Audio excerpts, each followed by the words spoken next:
جب عذاب الہی ہو تو وہ ایسے نہیں جاتا. عذاب الہی جاتا ہے تو گناہوں کی معافی مانگنے سے جاتا ہے. عذاب الہی جاتا ہے تو رب کی بارگاہ میں گر گرانے سے جاتا ہے, اس کی بارگاہ میں توبہ کرنے سے جاتا ہے. اور رب نے اپنی رحمت کا دروازہ کھلا رکھا ہے, توبہ کا دروازہ ہر وقت کھلا رکھا ہے. کیونکہ جب ابلیس نے رب کی بارگاہ میں عرض کیا تھا, پروردگار تو مجھے اتنی طاقت دے, تو مجھے اتنا تصرف دے, تو مجھے اتنی اجازت دے کہ میں تیرے بندوں تک پہنچوں اور تیرے بندوں کو وسوسے ڈالوں, میں تیرے بندوں کو فرغلاؤں. رب نے فرمایا جا جا, تجھے اجازت تو ہے, مگر یاد رکھ حضرت آدم علیہ السلام نے رب کی بارگاہ میں عرض کیا, اے پروردگار عالم, تو نے ابلیس کو تو یہ اجازت دے دی, تو نے تو اس کو تو یہ اختیار دے دیا, مگر میری اولاد کا کیا ہوگا؟ حضرت آدم نے جب رب کی بارگاہ میں یہ عرض کیا تھا, اے مولا میری اولاد کا کیا ہوگا, یہ تو سب کو گمراہ کر دے گا. تو رب نے فرمایا اے آدم, میں نے اگر اسے اختیار دیا ہے گناہ پر آمادہ کرنے کا, تو میں نے اپنی رحمت کا دروازہ کھول دیا ہے, میں نے اپنی توبہ کا دروازہ کھول دیا ہے.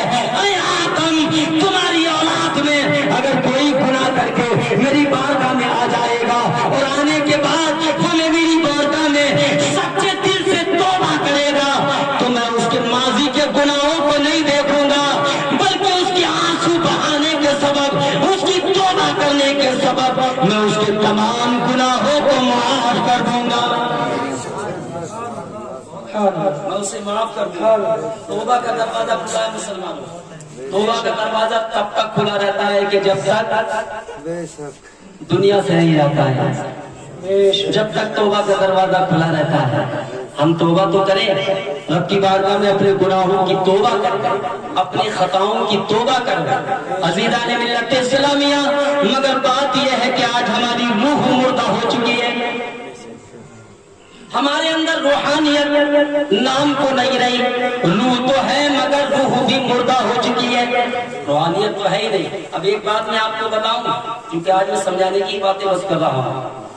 ایک بات اور سنیں آپ حضرات, جسم بیمار ہوتا ہے کہ نہیں ہوتا ہے؟ ہوتا ہے. جسم بیمار ہوتا ہے, کیا ہوتا ہے؟ سر میں درد ہوتا ہے, کبھی بخار آتا ہے, کبھی کسی طرح کا اور مرض لاحق ہو جاتا ہے, کبھی ہارٹ کا پیشنٹ ہو جاتا ہے, ہوتا نہیں ہوتا؟ یعنی جسم بیمار ہوتا ہے تو کوئی نہ کوئی پریشانی اسے لاحق ہوتی ہے. تو مجھے بتاؤ, جسم ہی بیمار ہوتا ہے یا روح بھی بیمار ہوتا ہے؟ جس طرح سے جسم بیمار ہوتا ہے اسی طرح سے روح بھی بیمار ہوتی ہے. جسم کی بیماری کا سبب اچھا کھانا پینا نہ ہو آپ کا کسی طرح سے بھی, تو جسم کی بیماری کا سبب بن جاتا ہے.